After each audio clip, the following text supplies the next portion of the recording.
Iza tola'at, manakala matahari telah terbit dari arah sebelah barat, wara'ahan nasu, manusia banyak menyaksikan itu, amanu ajma'un, mereka pun lalu beriman. Yang tadinya kafir, yang tadinya ingkar, yang tadinya membangkang, setelah melihat matahari terbit dari sebelah barat, buru-buru beriman, berlomba-lomba mengucap dua kalimat syahadat. Tapi apa yang terjadi? Kata Nabi, wadzalika hina la yanfa'u nafsan imanuha lam takun amanat min qabl.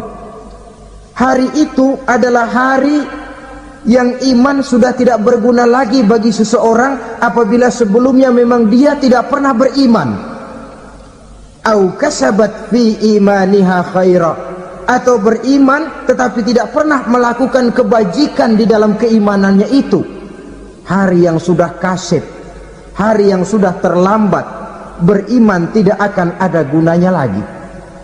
Ini pelajaran buat kita. Sebelum sang surya terbit dari sebelah barat, sebelum nafas sampai di tenggorokan, artinya pintu taubat masih terbuka. Kalau dua hal itu sudah terwujud, nafas sudah sampai di kerongkongan atau matahari sudah terbit dari arah sebelah barat, tertutuplah sudah pintu taubat. Tak ada lagi gunanya pangkat, jabatan, harta, bahkan beriman pun dalam suasana macam itu too late, kata orang Kulon. Sudah terlambat. Matahari terbit dari arah sebelah barat, itu tanda besar, artinya kiamat sudah di ambang pintu. Lalu apalagi tanda besar? Munculnya Dajjal. Dajjal artinya pendusta-pendusta yang menyesatkan manusia. Ada dua macam Dajjal, saudara. Ada Dajjal kecil, ini Dajjal kelas teri. Kalau ini sejak zaman Rasulullah sudah ada itu, tiap zaman ada. Di zaman Rasulullah misalnya ada yang bernama Aswad al-Unsi dari Yaman, ada yang namanya Musailamah al-Kazzab dari Yamamah, ada yang namanya Ibnu Sayyad dari Madinah. Ini Dajjal-Dajjal di zaman Rasul. Musailamatul Kazzab memproklamirkan diri jadi nabi, dia di zaman Rasul masih hidup. Ini Dajjal zaman Nabi. Di zaman sahabat muncul Dajjal-Dajjal. Di zaman kita sekarang ini Dajjal-Dajjal pun gentayangan. Dajjal-Dajjal kelas teri. Kerjanya mendustakan manusia, menyesatkan manusia, memalingkan manusia dari jalan yang benar dan diridhoi oleh Allah Subhanahu wa ta'ala. Adapun yang merupakan tanda besar dari datangnya kiamat, Dajjal-Dajjal kelas kakap, pembohong-pembohong besar yang menyesatkan masyarakat manusia berpaling dari jalan Allah mengikuti jalan mereka.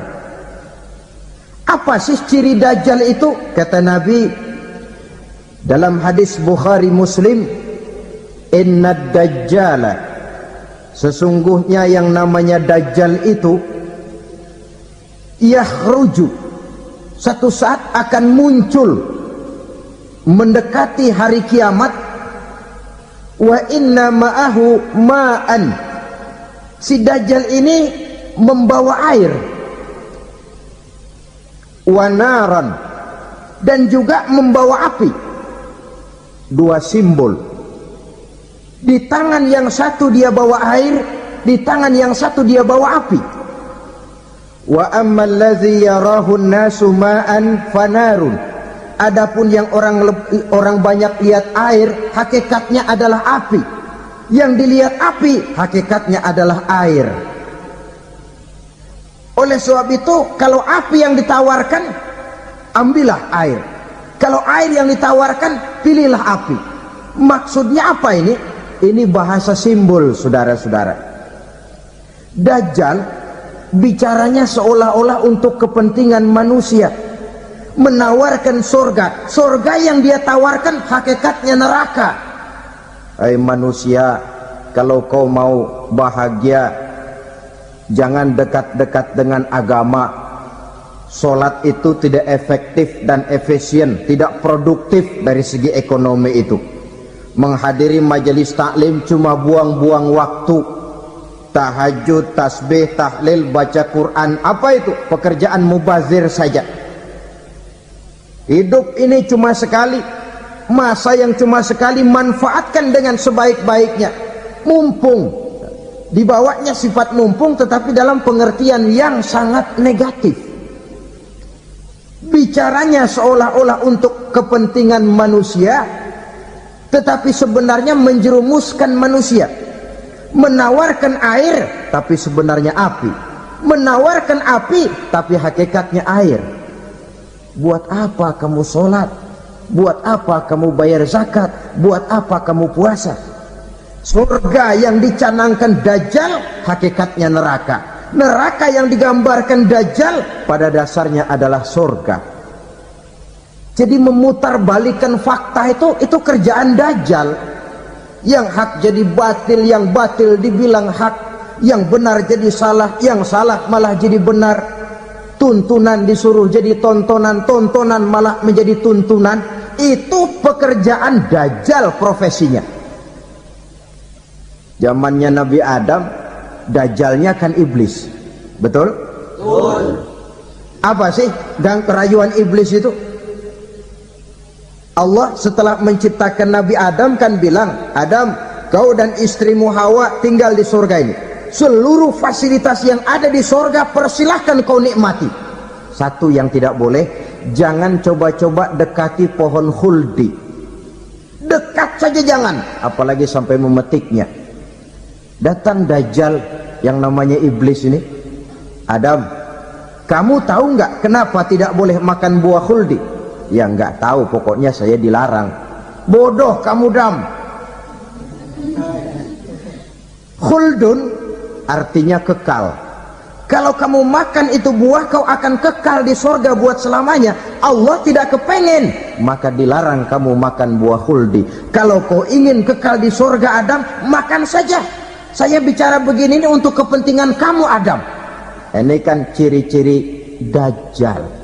Bicaranya sih seolah-olah untuk kepentingan Nabi Adam, hakikat sebenarnya menjerumuskan Nabi Adam supaya ingkar dan melanggar larangan dari Allah Subhanahu wa ta'ala. Jadi setelah muncul Dajjal, timbul kekacauan-kekacauan di masyarakat. Banyak yang terpengaruh, terpedaya dan terpesona, termasuk mereka yang memproklamirkan diri jadi nabi, mereka yang memproklamirkan diri jadi rasul di zaman sesudah Rasulullah wafat. Itu adalah Dajjal. Maka saya ingatkan, kalau di zaman kita sekarang ini ada orang ngaku jadi nabi, ada orang ngaku jadi rasul, biar bahasa Arabnya kental, Quran hafal, hadis ribuan hadis hafal, biar pakai serban sampai menyengser ke tanah, bahasa Arabnya fasih, tapi dia mengaku jadi nabi, jadi rasul. Kita umat Islam wajib tidak percaya, wajib untuk tidak percaya. Itulah Dajjal zaman kita sekarang ini. Tidak mustahil mereka datang mempengaruhi orang-orang awam supaya berpaling dari Rasulullah, mengikuti mereka. Nah, di akhir zaman nanti mendekati hari kiamat, Dajjal ini muncul, Dajjal kelas kakap, menyesatkan masyarakat manusia untuk berpaling dari Islam, mengikuti seruan mereka. Apalagi di antara datangnya kiamat itu, tanda yang besar itu, turunnya Nabiullah Isa Al-Masih, putra Maryam. Menurut berbagai hadis yang sahih, Nabi Isa Al-Masih nanti akan turun lagi, tidak membawa risalah yang baru, tapi meluruskan risalah Islam ini yang telah banyak ditinggalkan oleh masyarakat. Bahkan ada hadis menjelaskan beliau akan membunuh Nabi, mematahkan kayu-kayu salib, lalu melaksanakan haji dan umrah mengikuti syariat Nabi Muhammad, bukan membawa agama baru, menjadi semacam mujaddid, reformer, menyelamatkan manusia dari bisikan Dajjal. Bahkan ada riwayat yang menjelaskan bahwa Nabi Isa berhasil mengalahkan Dajjal, mengembalikan masyarakat manusia kembali kepada ajaran Islam yang datang dari Allah, dibawa oleh Rasulullah sallallahu alaihi wasallam. Dengan kata lain, turunnya Nabi Isa bukan sebagai nabi dan rasul baru, tetapi mengikuti syariat Nabi kita Muhammad sallallahu alaihi wasallam. Saudara hadirin, ibu-ibu hadirat yang saya hormati, kemudian apalagi di antara tanda-tanda besar akan datangnya kiamat itu? Keluarnya asap atau awan. Kata Nabi, inna min asrati sa'ah dukhanan yamla'u ma bainal masyriqi wal maghrib. Di antara tanda-tanda kiamat munculnya awan atau asap yang memenuhi antara langit dan bumi. Ini pun diperkuat dalam surah Ad-Dukhan ayat 10, fartaqib yauma ta'tis sama' bidukhanin mubin fayughshan nas hadza azabun ali. Bagi orang-orang yang beriman, mereka biasa-biasa saja, tapi bagi orang kufur, datangnya asap dan awan ini merupakan azab yang kelewat pedih.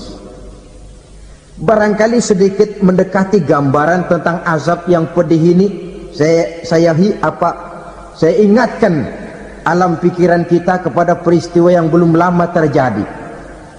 Pernah dengar berita bocornya reaktor nuklir di Chernobyl, Uni Soviet? Pernah dengar? Nah, bocornya reaktor nuklir di Chernobyl yang mengakibatkan ratusan bahkan sangat mungkin ribuan nyawa. Cuma satu reaktor. Bagaimana kalau seluruh cadangan nuklir yang dimiliki oleh para negara adik kuasa ini diledakkan? Bahkan yang konon menurut catatan, cadangan nuklir yang dimiliki bersama oleh Amerika dan Rusia sekarang ini sudah sanggup memusnahkan 6 miliar manusia, 1,5 kali lebih banyak dari jumlah manusia yang nongkrong di permukaan bumi ini. Saudara-saudara hadirin yang saya hormati, lalu saat mendekati hari kiamat, apalagi tandanya? Setelah Nabi Isa wafat, pada saat turunnya yang kedua kali, lalu Allah meniupkan angin sejuk. Semua orang-orang beriman, orang-orang baik wafat, sehingga penghuni bumi ini cuma tinggal lagi terdiri dari orang-orang kafir. Tidak ada lagi di bumi ini yang bisa mengucapkan Allah. Sehingga dalam hadis qudsi itu ada keterangan, innallaha azza wa jalla yaqulu li Israfil. Allah pernah pesan kepada malaikat Israfil.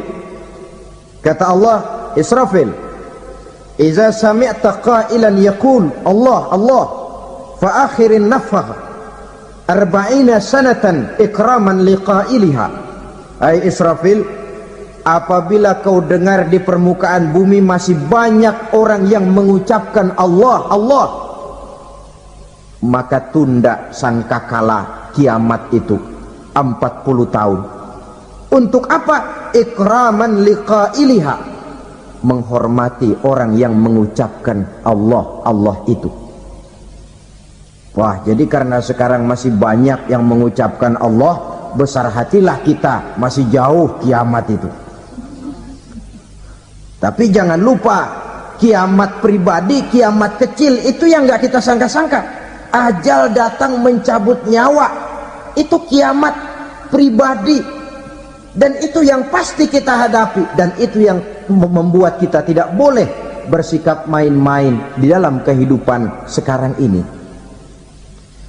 Saudara hadirin yang saya hormati, tidak ada lagi orang-orang muslim, seluruh penduduk dunia ini kafir. Lalu terciptalah struktur sosial yang berlandaskan prinsip hidup semau gue. Bakal terjadilah prinsip di mana yang kaya menyantap yang miskin, yang kuat menindas yang lemah. Hidup sudah bagaikan di rimba belantara, berlaku hukum rimba. Siapa yang kuat dia yang menang, siapa yang lemah menjadi mangsa. Timbul kekacauan, maksiat merajalela, munkarat menjadi-jadi, sehingga isi bumi ini penuh dengan segala macam perbuatan dosa. Tidak ada perlunya lagi alam diperpanjang temponya. Datang saat yang sudah dijanjikan oleh Allah Azza wa Jalla, maka terjadilah yang disebut kiamat kubra, kiamat besar, kiamat ancur-ancuran. Bagaimana kejadian ini dimulai? Dalam surah Az-Zumar ayat 68, Allah Subhanahu wa taala berfirman, "Wa nufikha fis-suri fasa'iqa man fis samawati wa man fil ardi illa man sya'allahu." Maka manakala ditiuplah sangkakala, terkejutlah seluruh yang ada di langit dan seluruh yang ada di bumi. Bila saat kiamat datang, Allah perintah malaikat Israfil, tiup sangkakalamu. Ditiuplah sangkakala oleh malaikat Israfil. Yang akibat daripada tiupan itu, seluruh yang ada di langit, seluruh yang ada di permukaan bumi terkejut. Yang ada di langit siapa? Malaikat kan. Bayangin aja kalau malaikat kaget, apalagi kita. Terkejut seluruh makhluk yang ada di bumi, yang ada di langit mendengar suara sangkakala itu. Bunyinya tidak sanggup kita bayangkan dahsyatnya. Ledakan nuklir, ledakan neutron, belum apa-apa ketimbang bunyi sangkakala malaikat Israfil ini. Nah, lalu mendengar bunyi sangkakala ini, gemparlah makhluk, kacaulah alam. Bumi gempa, planet-planet bertabrakan, gunung meletus, air laut tumpah ke darat, angin topan bertiup, halilintar menyambar. Lalu semua yang bernama hidup mati total.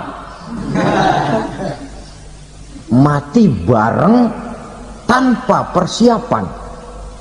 La haula wala quwata illa billah. Saya kadang-kadang dalam tafakur bermohon, ya Allah, mudah-mudahan saya enggak nemuin kiamat beneran. Ngeri. Tidak bisa kita bayangkan macam apa suasana seperti itu.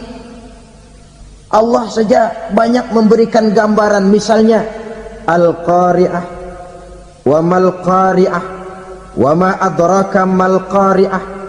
Kejadian yang menggemparkan. Tahukah kamu apa kejadian yang menggemparkan itu? Yauma yakunun nasu kal farasil mabsus wa takunul jibalu kal ihnil manfus. Pada saat itu manusia berterbangan bagai kupu-kupu, gunung berterbangan seperti kapas ditiup angin. Gunung saja macam kapas, konon lagi manusia. Kematian total, mulai semut sampai gajah mati, jin mati, iblis mati, malaikat mati. Malaikat saja mati. Saudara hadirin yang saya hormati, kematian total yang tanpa persiapan.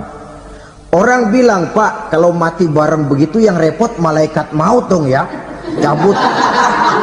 Cabut sana, cabut sini. Itu kalau menurut logika kita, mestinya begitu menurut logika. Tapi logika juga yang bilang nggak perlu serepot itu. Sebab untuk mematikan listrik di wilayah DKI Di wilayah Jakarta ndak perlu tiap rumah didatengin matiin ya lama. Cukup dari kantor pusatnya saja PLN tekan satu tombol, gelaplah seluruh Jakarta.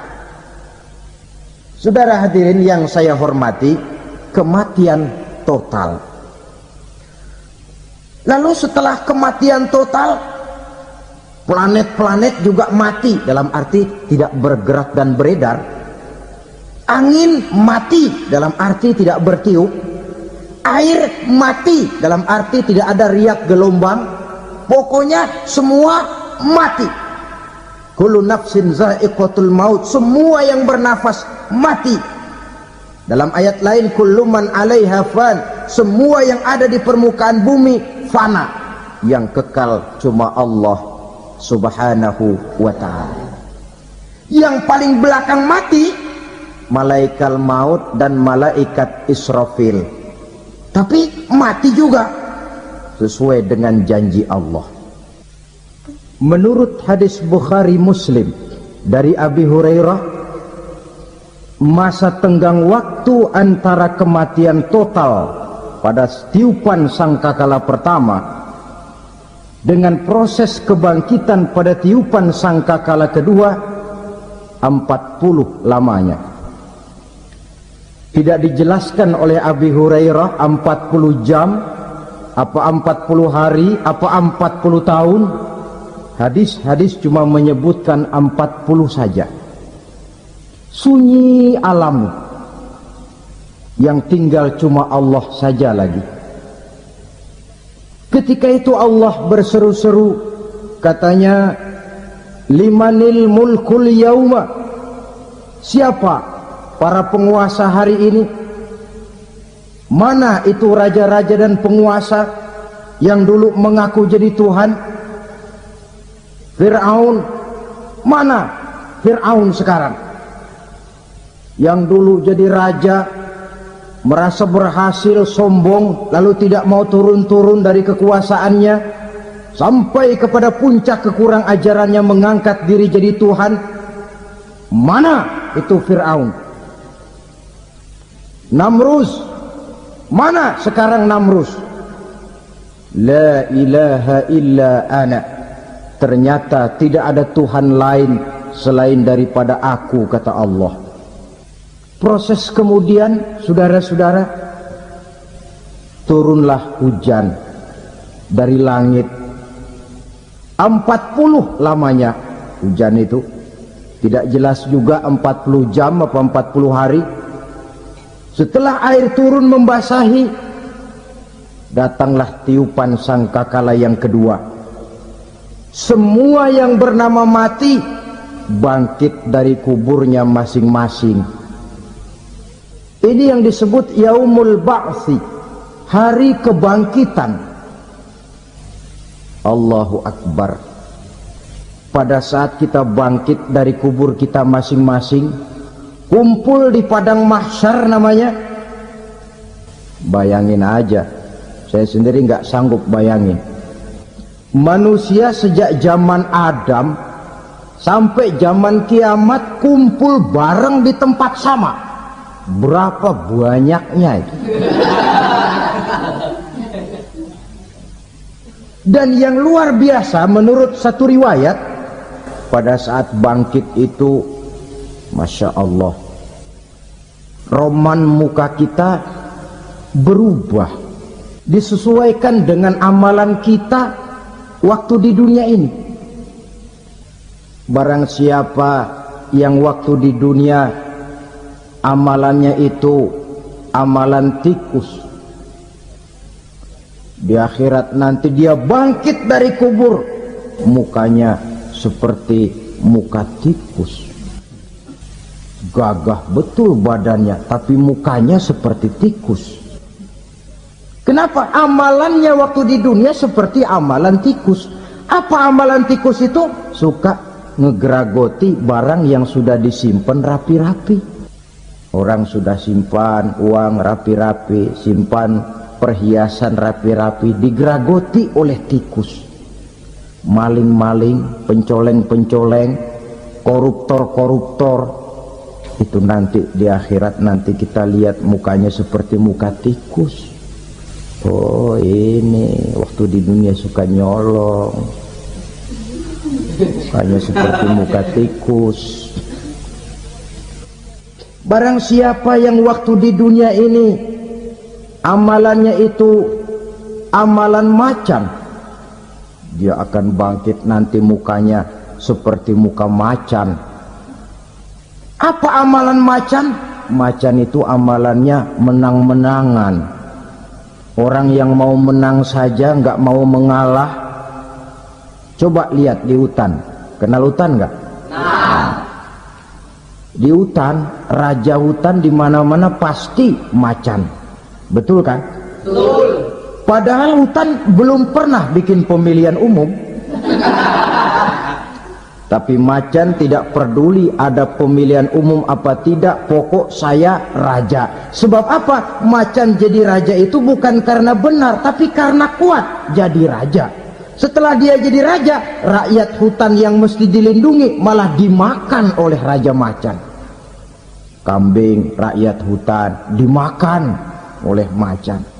Ayam rakyat hutan dimakan oleh macan. Itu nanti kita lihat di akhirat itu mukanya seperti muka macan, gagah betul. Lalu barang siapa yang di dunia ini amalannya itu seperti amalan anjing, nanti dia punya muka seperti muka anjing. Apa amalan anjing? Pertama, anjing itu kalau disuruh jaga rumah, dia tidak bisa membedakan mana maling, mana tamu. Biar yang datang maling, kalau bawa tulang, anjing kalem. Yang kedua, anjing itu akan setia kepada siapa saja yang memberinya roti. Siapa yang memberinya roti, itulah majikannya. Apa kata majikannya, pasti dia laksanakan. Soal benar atau salah, dia tidak peduli. Setelah anjing dapat roti, dia tidak punya pilihan lain kecuali bilang, abdi mah kumaha juragan wae ayeuna mah.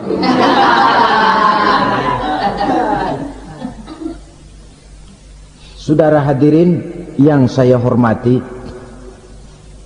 berkumpul di padang mahsyar, tiap orang sibuk dengan persoalannya masing-masing. Matahari waktu itu didekatkan oleh Allah, panas luar biasa. Ada yang saking panasnya itu mencucurkan peluh keringat sampai sebatas mata kakinya. Ada yang keringatnya sampai sedengkulnya, ada yang keringatnya sampai sepusatnya, ada yang keringatnya mengalir sampai sebahunya. Ada yang kelelap oleh keringatnya sendiri, sementara orang di sampingnya nggak apa-apa. Bergantung lagi amalan dia waktu di dunia ini. Saudara-saudara, sebagian orang dalam kepanikan padang mahsyar berombong-rombong datang mereka menghadap Nabi Adam. Ya Adam, anta abal bashar. Hai Adam, Tuhan adalah bapak moyang manusia. Kami sebentar lagi akan disidang, dimintakan pertanggungan jawab. Tolonglah kami, hai Adam. Kata Nabi Adam, jangankan nolongin sampean, saya sendiri tanggung jawab di hadapan Allah. Ketika dulu tidak boleh makan khuldi, saya serobot. Sudahlah, urus diri masing-masing saja, nafsi. Begitu kata Nabi Nuh, begitu kata Nabi Ibrahim. Tiap orang bertanggung jawab sendiri-sendiri. Ketika itulah saudara-saudara, nikmatnya menjadi umat Nabi besar Muhammad sallallahu alaihi wasallam. Sebab apa? Walaupun menurut abjad kita ini umat paling belakang, kan paling belakang kita ini toh, karena Nabi Muhammad adalah Nabi akhir, tapi akan dihisap lebih dulu, lewat di atas sirat lebih dulu, masuk surga lebih dahulu ketimbang umat-umat belakangan. Ketika Rasul mendekati ajal, beliau tanyakan itu kepada malaikat Jibril. Malaikat Jibril berkata, Muhammad jangan khawatir, Allah sudah berjanji, inni haramtul jannata ala sairil anbiya hatta tadkhulaha anta wa haramtuha ala sairil umami hatta tadkhulaha ummatuka. Surga aku haramkan buat seluruh nabi kecuali kalau engkau Muhammad sudah masuk ke dalamnya, dan surga aku haramkan buat seluruh umat kecuali kalau umatmu Muhammad sudah masuk ke dalamnya. Logikanya, walaupun menurut abjad kita umat paling belakang, bakal dihisab paling dulu, lewat di atas sirat paling dulu, masuk surga paling dulu, kalau mampir ke neraka juga paling dulu. Ya resiko. Jangan mau enaknya aja paling dulu. Saudara hadirin yang saya hormati, setelah masa kebangkitan itu jangan dikira begitu bangkit langsung diperiksa, masih menunggu menanti ribuan tahun perhitungan padang mahsyar untuk sampai kepada proses yang disebut yaumul hisab, hari perhitungan. Seorang demi seorang bakal dipanggil. Bayangkan saja, kita se-RT saja di absen kadang-kadang perlu waktu lama. Ini manusia sejak zaman Nabi Adam sampai datang hari kiamat, satu demi satu disidang di hadapan Qadhi Rabbul Jalil. Status sosial copot sudah waktu itu. Yang pernah jadi hartawan di situ tidak lagi kelihatan kehartawanannya. Yang pernah jadi jenderal tidak lagi dipanggil jenderalnya. Yang ustadz tidak lagi dipanggil al-mukarramnya. Seluruh status sosial selesai. Dipanggillah kita seorang demi seorang menghadap Qadhi Rabbul Jalil. Bagaimana proses penghisaban itu? Pertama, proses tanya jawab. Di antaranya ada hadis menyatakan, lan tazula qadama 'abdin yaumal qiyamah hatta yus'ala an arba'i khisalin. Besok di hari kiamat tidak akan bergeser telapak kaki seorang hamba sampai dia ditanya lebih dulu tentang 4 persoalan. Tentang ilmunya, kemana ilmu itu diamalkan. Tentang umurnya, di mana umur itu dihabiskan. Tentang masa mudanya, kemana masa muda itu dipakai. Tentang hartanya, dari mana harta itu didapat dan kemana harta itu dibelanjakan. Ini termasuk proses tanya jawab. Jadi kalau istilah pengadilan dunia, nama Fulan bin Fulan. Kamu waktu di dunia diberikan umur panjang untuk apa? Pernah mengalami masa muda, kemana kau habiskan masa remajamu? Kau diamanahkan ilmu, dengan apa ilmumu kau amalkan? Kau diberikan harta, dari mana harta kau dapat, kemana kau belanjakan? Tak seorang pun yang bisa mungkir. Sebab apa? Dikala itu yang menjadi saksi bukan orang. Yang menjadi saksi adalah seluruh anggota badan kita. Tangan bicara, kaki jadi saksi terhadap seluruh amalan yang pernah kita kerjakan pada saat kehidupan di alam dunia ini. Selesai proses tanya jawab, lalu diperlihatkan buku catatan kita waktu hidup di dunia ini. Jangan lupa Allah itu menyiapkan 2 superkomputer kepada kita. Sebelah ditempelin sebelah kanan, yang sebelah tempelin di sebelah kiri. Komputer itu namanya Raqib dan Atid. 2 malaikat yang apabila baik kita lakukan, refleks saja akan menulis kebajikan kita. Jahat kita kerjakan akan tertulis. Catatan itu nanti diperlihatkan kepada kita. Waduh, alangkah malunya pada saat diperlihatkan catatan kita, buku rapot kita merah melulu. Barangkali diperiksa sambil diomelin, brengsek lo. Buku merah melulu begini, bagaimana waktu hidup di dunia? Tidak cukup diperlihatkan buku catatan kehidupan, rekaman kehidupan. rekaman kehidupan kita secara utuh sejak terlahir sampai ajal datang merenggut nyawa. Barangkali mirip dengan video sekarang ini, di mana terekam dengan baik seluruh kegiatan kita sejak yang sekecil-kecilnya sampai kepada yang sebesar-besarnya, untuk kemudian kita pun menerima balasan. In khairan fa khairun wa in syarran fa syarrun. Kalau baik ya baik balasannya, kalau jahat ya jahat juga balasannya. Catatan-catatan kita diberikan. Kalau banyak kebajikannya diberikan di tangan kanan dengan cara yang halus. Kalau banyak kejahatannya diberikan dari sebelah kiri atau dilempar dari belakang. Itulah sebabnya sejak di dunia ini kita sudah mohon kepada Allah ketika berwudu membasuh tangan kanan, apa kita bilang? Allahumma a'tini kitabi biyamini wa hasibni hisaban yasira. Ya Allah, berikan saya kitab di tangan kanan, dan kalau saya memang perlu dihisap, hisaplah saya yang seringan-ringannya.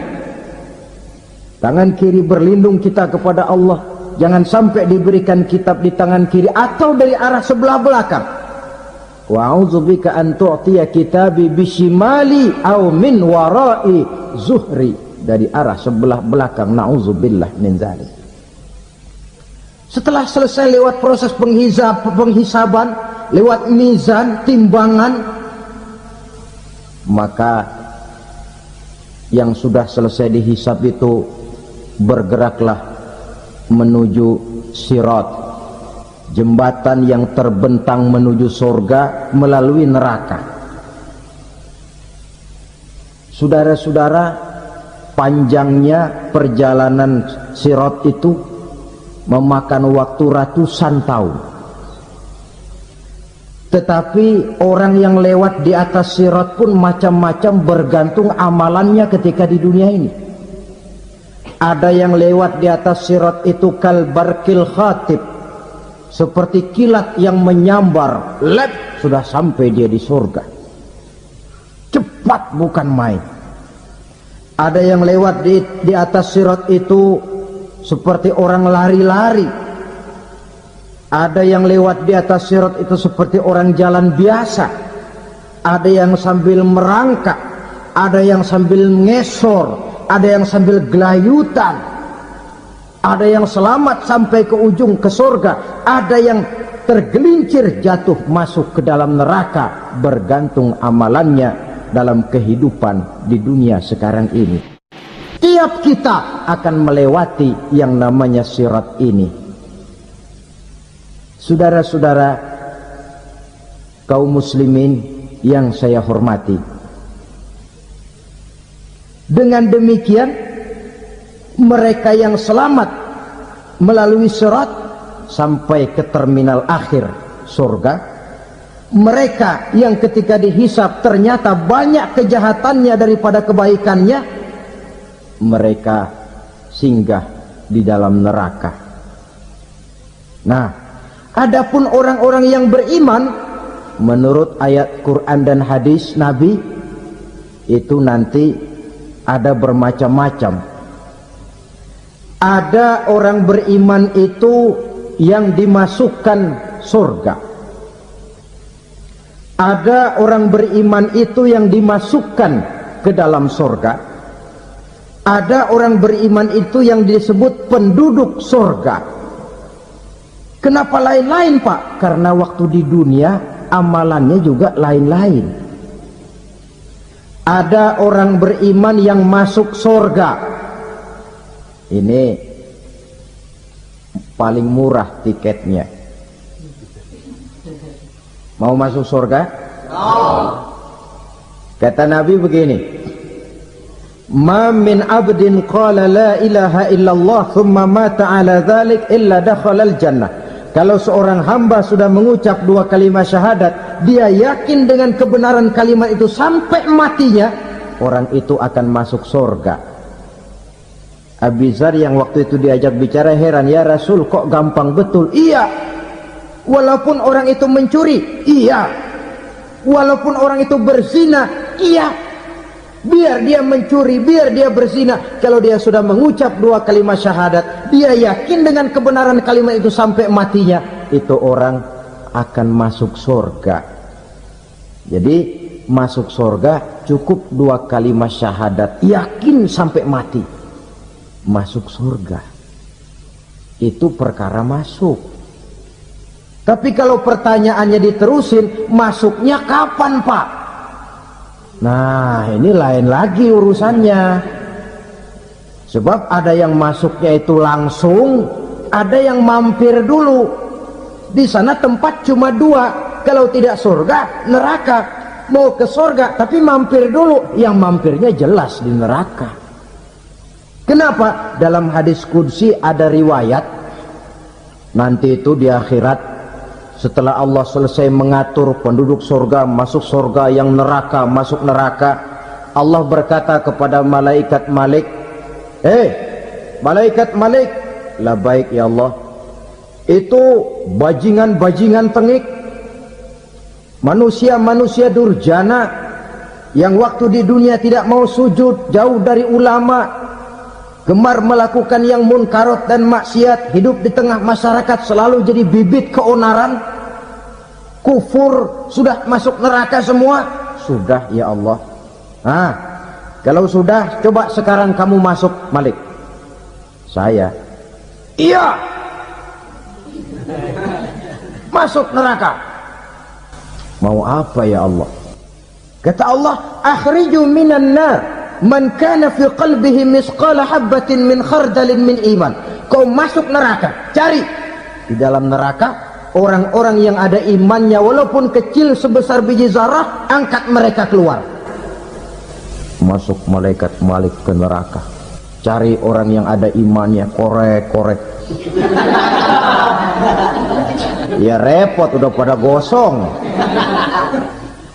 Yang ada imannya diangkat ke atas, yang ada imannya diangkat ke atas, lalu dimandikan di Nahrul Hayat, namanya sungai kehidupan di akhirat nanti. Cakep lagi rupanya, bersih lagi wajahnya, apel di hadapan Allah. Kata Allah, bagaimana Mas? Kapok nggak sampean? Kapok ya Allah. Nah, kalau kapok, idhab fadkhulil jannah, pergi masuk surga sana. Berangkat mereka ke surga, ketemu sama teman-temannya yang udah sampai lebih dulu, yang nggak pakai mampir lagi. Terjadi dialog. Kata teman-temannya yang udah pada nyampe duluan, Mas, iya, emang baru sampai? Saya baru sampai. Memang mampir di mana dulu Mas? Kita sudah lama sampai di surga. Saudara buka surah Al-Muddatsir ayat 34-35. Ma salakakum fis saqar? Kenapa kamu mampir di neraka Saqar? Qalu lam nakum minal musallin. Mereka menjawab, kami mampir di neraka Saqar Mas, gara-gara dulunya kami waktu di dunia tidak pernah sholat. Tidak pernah sholat? Tidak pernah. Kan rumahnya dekat masjid, cuma dekat doang Mas. Sholat mah enggak saya. Enggak pernah ngasih makan fakir miskin, enggak pernah hadir di majelis taklim, pendeknya enggak pernah melakukan kebajikan, maka saya pun mampir di neraka Saqar. Untung betul saya punya iman Mas, sedikit. Waktu hidup di dunia dulu saya pernah mengucap 2 kalimat syahadat, sekali-kalinya waktu mau kawin. Masya Allah. Untung saja kawin, kalau nggak kawin polos.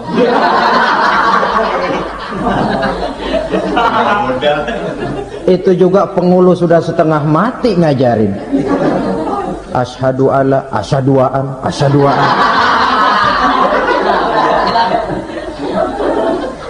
Ini namanya masuk surga, ada mampir dulu. Ada pula orang mukmin itu yang dimasukkan surga. Namanya dimasukkan kan terima beres. Saya masuk ke rumah, jalan sendiri, cari tempat sendiri. Saya dimasukkan ke dalam rumah, terima beres, pokok ada di dalam, itu dimasukkan namanya. Nggak pakai mampir. tapi tentu tiketnya lebih mahal ketimbang yang pertama tadi. Apa kata Allah? Innal ladzina amanu wa amilus solihat la ukaffiranna anhum sayyi'atihim wa la udkhilannahum jannah. Sesungguhnya orang-orang yang beriman kemudian beramal soleh, kami hapuskan segala dosa dan kesalahannya, kami masukkan mereka ke dalam surga. Lihat ayatnya, Allah yang memasukkan, kita yang dimasukkan. Tidak pakai transit, tidak usah mampir.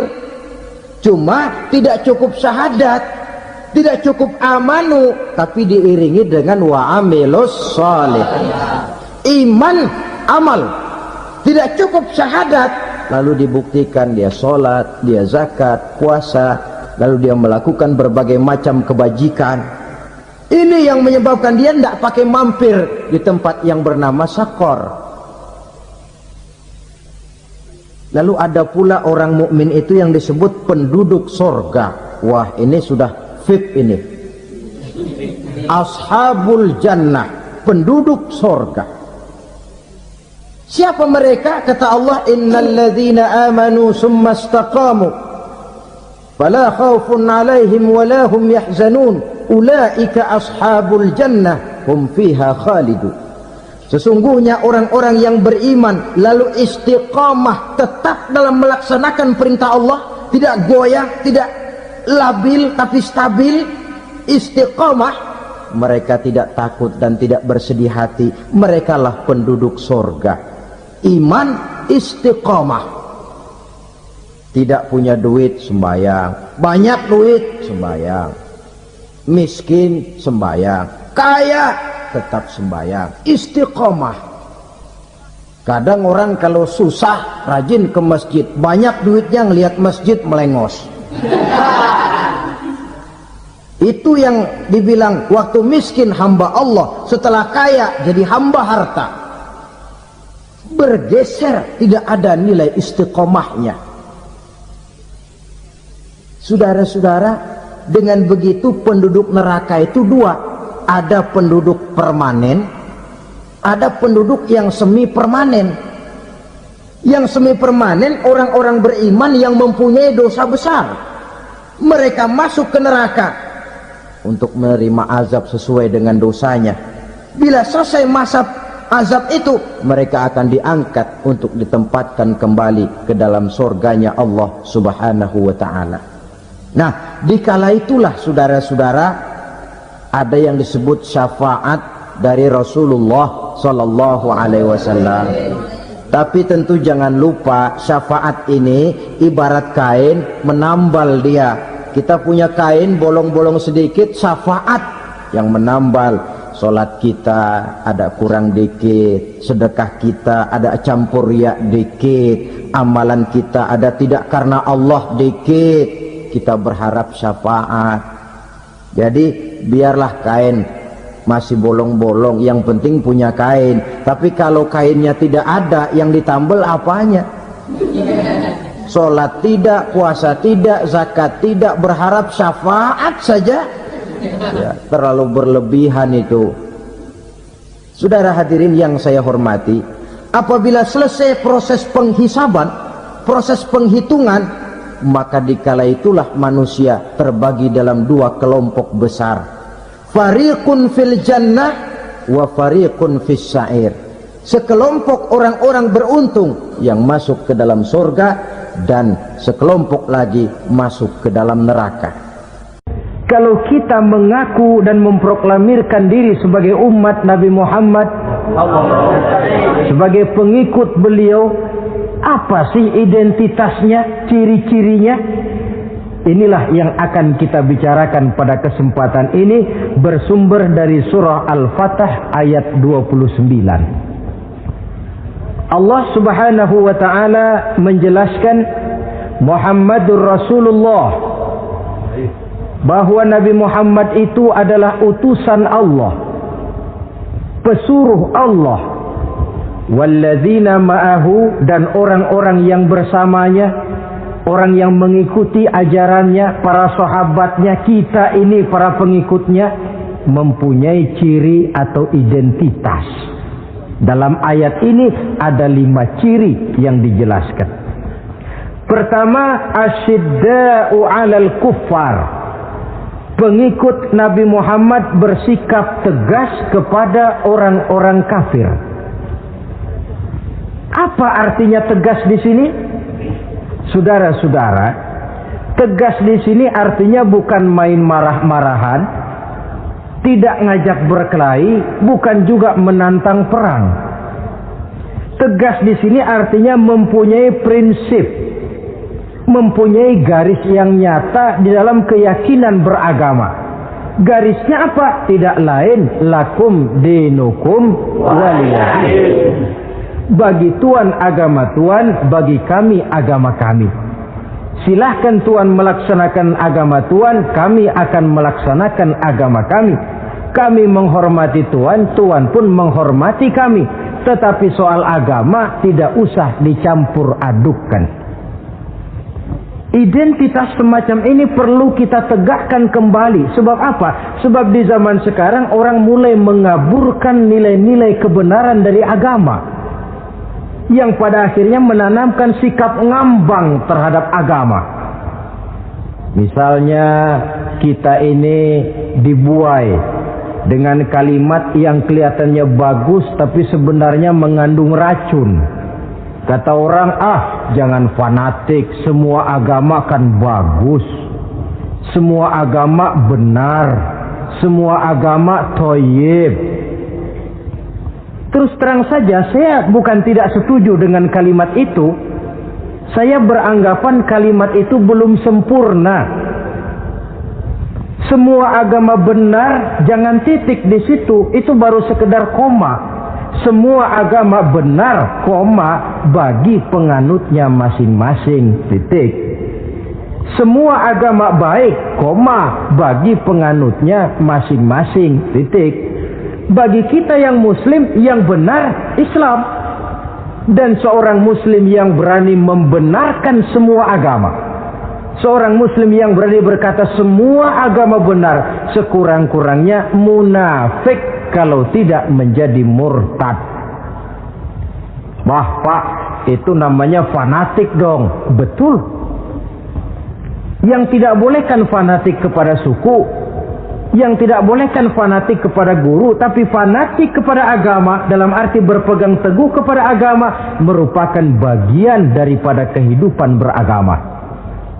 Hanyalah kalau umat Islam ini fanatik dengan agamanya, dia akan konsekuen, baik melaksanakan, mengamalkan maupun mengembangkan agamanya. Saya cinta kepada suku saya, tapi tidak lalu fanatik. Cinta suku boleh, fanatik kepada suku salah. Cinta kepada guru bagus, fanatik kepada guru jelek. Cinta kepada agama bagus, fanatik kepada agama wajib. Hanya dengan fanatik kepada agama orang konsekuen.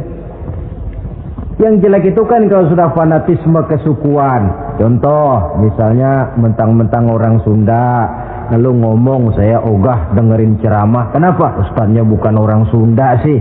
Ini nggak bener, emangnya Nabi Muhammad kelahiran Ciamis? Kan tidak. Toleransi ada tempatnya, tetapi tidak menyangkut masalah-masalah ritual, tidak menyangkut masalah-masalah ibadah. Soal bikin jalan umum, mari bersama saudara-saudara kita yang lain agama membangun puskesmas, mari bersama-sama menjaga keamanan, mari sama-sama. Tapi kalau sudah menyangkut masalah ibadah, kembali kita kepada prinsip lakum dinukum waliyadin. Bagi Tuhan silahkan melaksanakan agama Tuhan, kami pun akan melaksanakan agama kami. Silahkan menyebarkan agama, tetapi jangan kepada orang yang sudah beragama. Ini batas toleransi. Jangan menyebarkan agama kepada orang yang sudah beragama. Maka dalam sejarah sudah dibuktikan, alhamdulillah, kalau kita mau objektif menilai sejarah, ketoleransian umat Islam itu sudah dibuktikan oleh fakta sejarah. Tetapi tanpa harus mengorbankan nilai-nilai akidah, keyakinan-keyakinan yang harus kita jaga dan kita pertahankan. Taruhlah kita sekarang masih disanggup berkata dan berpendirian semacam itu. Anak kita, keturunan kita, generasi yang akan datang, jikalau ditanamkan rasa ngambang terhadap agama, lambat laun akan makin tipis nilai-nilai religius itu melekat di dalam jiwanya. Dan akibatnya akan rawan kemajuan macam apapun, modernisasi macam apapun, kalau sudah terlepas dari kaitan kehidupan beragama, tidak akan banyak menolong untuk mensejahterakan umat manusia. Asyidda'u 'alal kuffar, bersikap tegas kepada orang-orang kafir. Ini sikap yang pertama, identitas yang pertama. Yang kedua, ruhama'u bainahum, kasih sayang kepada sesama mereka. Kalau kepada orang kafir tegasnya bukan main, tapi kembali ke dalam, kembali kepada sesama muslim, kasih sayang setengah mati. Saling asah, saling asih, saling asuh, saling mengalah buat kepentingan yang lain. Ini sudah dicontohkan dalam sejarah ketika Rasulullah dan para sahabat hijrah ke Madinah. Orang Madinah yang menyambut kedatangan orang Makkah itu kan disebut Ansor. Betul apa betul? Lah orang Makkah ini yang hijrah ke Madinah disebut kaum Muhajirin. Apa orang Madinah menyambut kedatangan orang Makkah itu mentang-mentang orang asli Madinah lalu tolak pinggang? Kamu kemari pendatang ya, awas jangan bertingkah. Tidak. Masing-masing malah mencari saudara. Karena apa? Persaudaraan dalam Islam diikat dengan akidah. Artinya ini dari manapun orang datang, apapun warna kulitnya, bahasa apapun yang dia pakai, jikalau akidahnya sama, dia saudara kita. Hadirin, terus terang saja ya. Banyak orang-orang yang tidak senang kalau melihat umat Islam sampai bersatu. Maka segala macam cara mereka lakukan agar kita jangan bersatu. Terang-terangan menghantam Islam, tidak mungkin orang berani. Kenapa? Saya pikir sebodoh-bodohnya umat Islam, dia masih fanatik sama agamanya. Dia masih sanggup bilang, "Mas, gue emang gak sembayang, tapi agama gue lu hina, gue bacok lu." Itu kan positif, fanatisme agama namanya. Maka orang menghantam Islam itu lalu nggak berani terang-terangan. Caranya belajar dari Van der Plas, belajar dari Snokor-Gronya. Mau menghantam Islam, masuk ke tengah-tengah umat Islam. Pakai peci, kalau perlu pakai sorban, pakai sorban. Nggak bisa assalamualaikum, latihan assalamualaikum. Hantam Islam dari dalam. Caranya, kalau perlu dibuatkan merek-merek Islam. Yang mereknya Islam tapi tujuannya bikin kacau dalam Islam. Muncullah yang namanya Islam ingkar sunnah. Muncul yang namanya Islam sejati. Islam. Mereknya Islam, tujuannya bikin kacau dalam Islam. Kalau dia sudah mengkafirkan orang lain yang tidak sepaham dengan dia, tidak mau bermakmum kepada orang yang sepaham dengan dia. Kalau cara ini tidak kena, mereka putar lagu lama. Apa lagu lama itu? Lagu khilafiyah. Lagu lama itu supaya kita sengketa sesama kita, mempersoalkan hal-hal kecil, waktu terbuang, energi habis untuk mempermasalahkan hal yang tak pernah kunjung selesai. Sering kejadian toh di kampung-kampung. Yang satu pakai usolli, yang satu tidak, lalu pisah RT. Yang satu azan sekali Jumatan, yang satu 2 kali, lalu bangun masjid lagi. Yang satu kunut, yang satu tidak, asah golok. Persoalan yang semacam ini sampai kiamat tidak akan kunjung selesai. Oleh karena itu potensi yang besar ini tidak tersalurkan dengan wajar karena kita centang perenang di dalam, tidak pandai menjaga kesatuan dan persatuan sebagai modal dasar untuk berbuat yang lebih baik. adalah lebih baik kita ini mencari titik-titik persamaan dan bukan memperbesar pola perbedaan. Ruhama'u bainahum, kasih sayang sesama mereka. Imam Ghazali memberikan contoh, kun kal yadain wala takun kal uzunain. Hai umat Islam, hiduplah kamu seperti dua tangan, saling asah, saling asih, saling asuh, saling mengalah buat kepentingan yang lain. Coba lihat dua tangan kita, rukunnya bukan main. Kalau tangan kanan maju ke depan, kata yang kiri, oke, saya mengalah, dia mundur ke belakang. Kiri di depan, kata kanan, sekarang giliran saya ngalah, dia mundur ke belakang. Akhirnya kita jalan lenggang. Enak nggak dilihat orang? Coba kalau nggak ada yang mau ngalah, tangan kanan ke depan, kata yang kiri, gue juga bisa, dia ke depan lagi. Depan kayak robot kita jalan.